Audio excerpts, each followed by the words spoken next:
Eh ben. Bien, merci beaucoup Valérie. Dites-moi, est-ce qu'il y a des philatélistes dans la salle? Non. Les timbres, hein. Ouais, les timbres. Ouais. Non, vous n'avez pas ça? Moi, Il y a j'avais ça, peut-être les quelqu'un albums qui peut quand dire j'étais oui pour petite. arranger Maud. Oh oui, Ah, merci. j'en ai un, oui. Voilà, est-ce que vous connaissez le timbre le plus rare du monde? On va le voir, ce timbre. Il est rouge, il s'appelle le One Cent Magenta. Il est surnommé la Mona Lisa. La Mona Lisa de la philatélie. Est-ce que vous savez combien il coûte ce petit bout de papier là?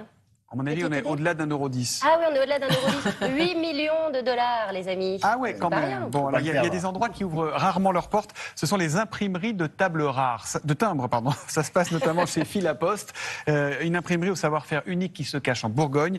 Olivier Lebras a réussi à s'y glisser. Regardez. Le contraste, le drapeau en couleur et le reste en monochrome. Ça, c'est très très bien. Dans le process de fabrication, il y a plusieurs étapes. La première étape, c'est la création de l'œuvre. Donc cette œuvre, elle est réalisée par un artiste et un certain nombre de propositions sont réalisées. Et à la fin, une maquette est choisie. Donc ce que vous avez là à l'écran, c'est la représentation donc, de la maquette de l'artiste. On retrouve l'image d'origine de celui de gauche. Donc celui-ci, En bas, non, celui du bas. la signature, Ouais, Philapost. très bien. Voilà. Il y a un certain nombre de contraintes techniques qui s'imposent au produit. Et puis cette adaptation, elle est réalisée dans l'atelier PAO. Donc Pascal est chargé de cette partie-là. Le chrono, ça donne du peps à l'image. C'est parfait. On a gravé des cylindres héliogravure. Et puis on arrive sur la machine d'impression, donc qui est une machine qui est ancienne, mais qui marche encore très bien. C'est une machine qui permet d'imprimer et de gaufrer en ligne. Donc ça, c'est une particularité technique du matériel. Nous utilisons des encres Helio à l'eau, de manière à justement protéger l'environnement, protéger bien évidemment la santé de nos collaborateurs.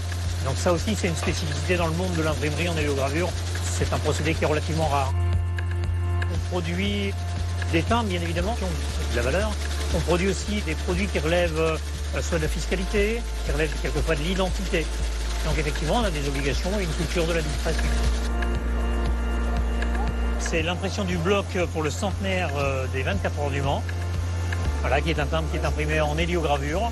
Et donc, il y a quelques aspérités, c'est-à-dire qu'il dispose d'un gaufrage.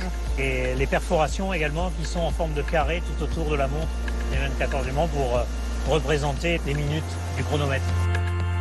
On avait à cœur d'embarquer avec nous dans la célébration du centenaire des 24 heures une institution comme la Poste.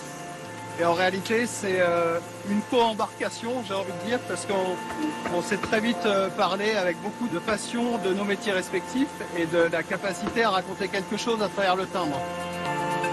Ce visuel, il transcrit aussi des éléments techniques, des éléments historiques. Voilà, c'est un très très beau bloc. On en est très fiers, nous également. Très chouette ce timbre. Ouais, franchement, ça donne envie d'aller aux 24 heures du Mans.